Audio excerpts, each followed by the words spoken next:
Bienvenue sur Africa 24 dans cette nouvelle édition du 12-15. Au sommaire de l'actualité, le FLN appelle officiellement le président Abdelaziz Bouteflika à poursuivre ses missions à la tête de l'Algérie. Malgré ses problèmes de santé, le chef de l'État bénéficie toujours du soutien de ses partisans pour la présidentielle de 2019. La question de la réconciliation nationale a dominé les débats lors de l'ouverture de la session ordinaire du Parlement en Côte d'Ivoire. Militant de ce sujet, Pascal Affinguessan, président du Front populaire ivoirien, est notre invité. Et c'était ce dimanche la 5e édition de la marche Ndemboya Makassi en République du Congo. Près de 300 personnes se sont lancées dans cette course, un parcours de 10 km aux nombreuses difficultés.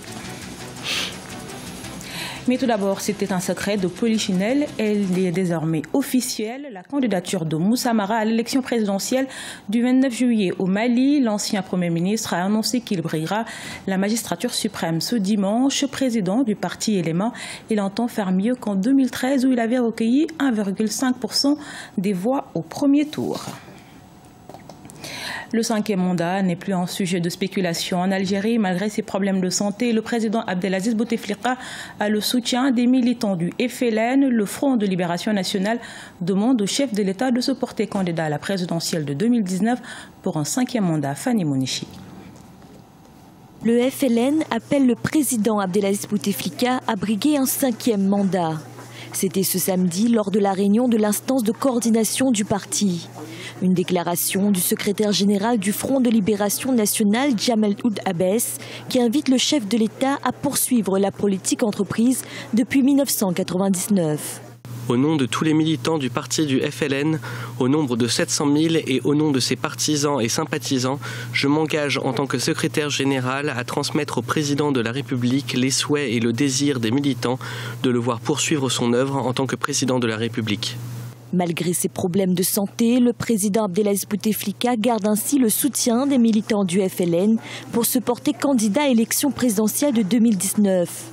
La lutte contre le terrorisme et le retour de la paix dans le pays sont ses principaux atouts, même si pour beaucoup, sa capacité physique à gouverner reste la principale interrogation. La politique qui a été menée ces dernières années, une politique militaire qui a permis surtout de sécuriser les frontières algériennes avec des États, notamment comme la Libye ou le Mali, avec des groupes terroristes qui agissent et qui sont très actifs dans ces zones-là. Oui, c'est un fait, mais ce n'est pas le fait d'un président qui est malheureusement très malade et qui n'est que l'ombre de lui-même. Je crois qu'on peut effectivement, même sans incarnation forte à la tête de l'État, avoir une politique sécuritaire efficace, mais on ne peut pas dire qu'aujourd'hui Abdelaziz Bouteflika a réussi, grâce à son action, à sécuriser le pays et à anéantir en tout cas toutes ces questions autour du terrorisme. Le document final portant le bilan des réalisations d'Abdelaziz Bouteflika durant les 20 dernières années sera bientôt remis au président pour validation.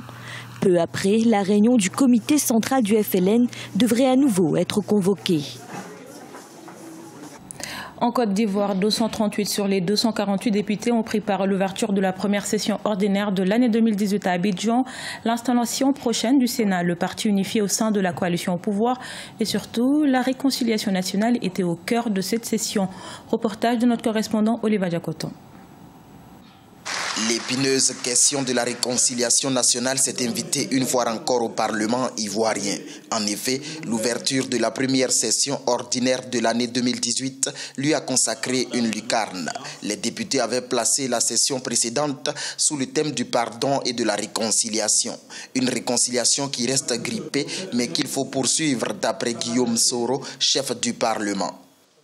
Je vous affirme donc ma volonté immarcessible de continuer ce combat pour le pardon et la réconciliation.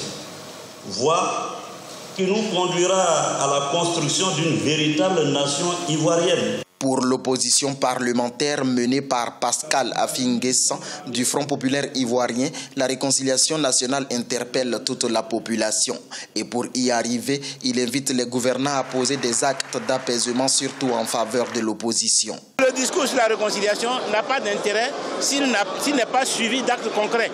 Et les actes concrets, ce sont les conditions qui prédisposent tous les Ivoiriens à la réconciliation.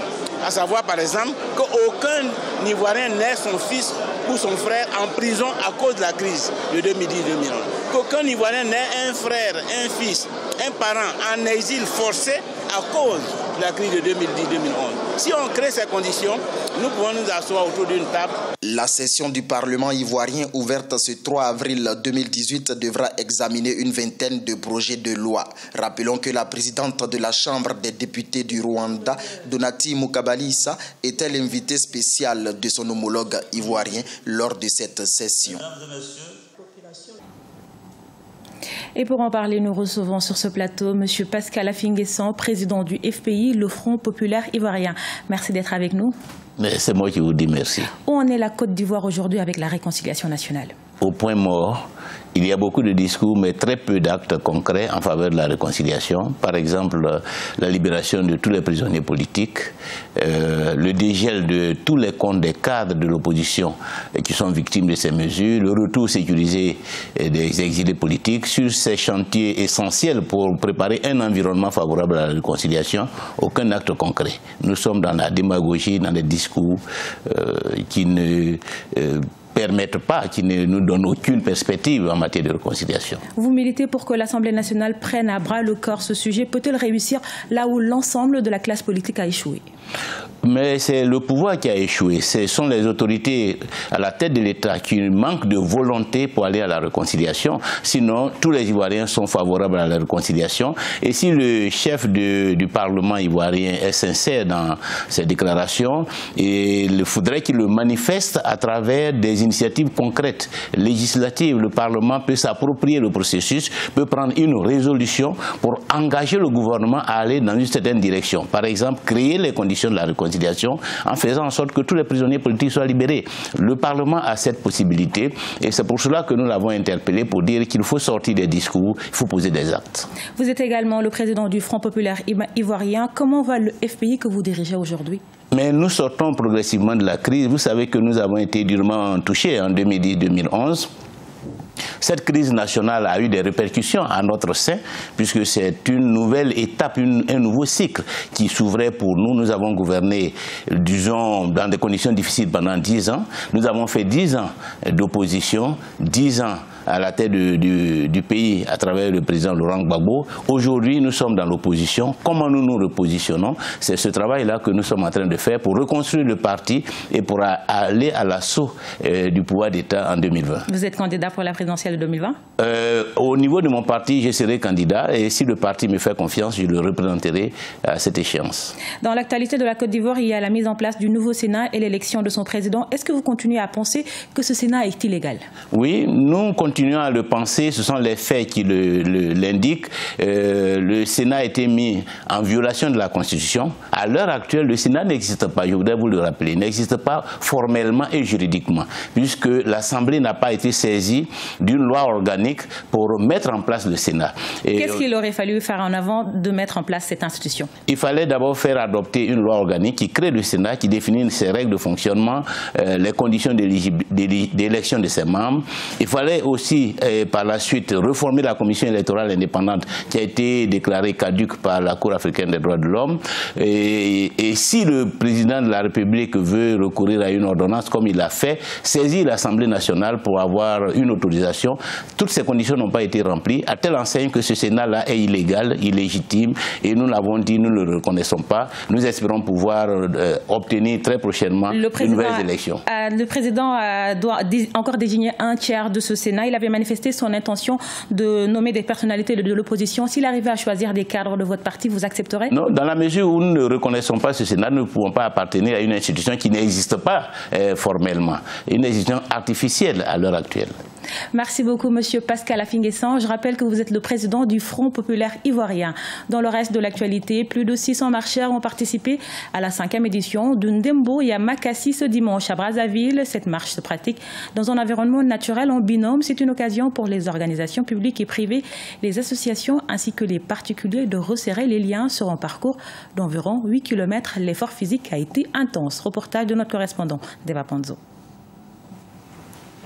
La 5e édition de la marche Ndemboya Makassi est partie du parking du stade de l'Unité dans la commune de Kintélé. Sur un parcours laborieux de 11 km, les participants issus des diverses entreprises ont dû escalader les collines et côtoyer l'environnement naturel dans les hauteurs de Kintélé avant d'atteindre la ligne d'arrivée. Nous souhaitons vraiment mettre en activité physique l'ensemble des travailleurs, aussi bien d'entreprises que des taximans, que nos mamans commerçantes. Parce que vous savez qu'aujourd'hui, la sédentarité est un fléau. La sédentarité, c'est ce manque d'activité physique qui fait qu'on va déclencher des maladies comme la tension, le diabète et le cholestérol. Et donc nous voulons nous inscrire dans cette logique de travailler avec différents partenaires publics et privés pour contribuer à l'amélioration de la santé des travailleurs en milieu professionnel. La marche sportive Ndemboya Makassi a atteint sa 5e édition cette année. Grâce à cet événement, la Ligue départementale du sport au travail de Brazzaville a pour objectif d'améliorer la santé des travailleurs en milieu professionnel, en manque d'activité physique et contribuer aussi à la promotion de la pratique du sport au travail. Ça m'a fait plaisir.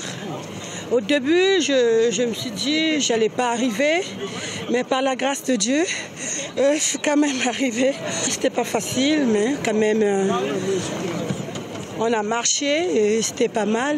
Donc plus nous pratiquons du sport, plus nous donnons du tonus à nos os, nous fortifions le corps et à ce moment-là, nous avons donc la bonne santé. C'est pas 1 kilomètre mais 11, donc il a fallu élaborer plusieurs stratégies, il a fallu la passion de l'effort pour pouvoir y arriver, il a fallu se donner par tous les moyens pour pouvoir y parvenir. Cette marche a été organisée dans le cadre de la Journée internationale du sport au service du développement de la paix qui est célébrée le 6 avril de chaque année. Par ailleurs, elle constitue une marque de détermination de la nouvelle équipe de la Ligue qui, depuis son élection, favorise le rassemblement des professionnels des secteurs publics et privés autour des diverses activités sportives. Ce journal a été réalisé par l'ensemble de la rédaction. Merci pour votre fidélité. Dans un instant, une nouvelle édition de l'actualité sur Africa 24.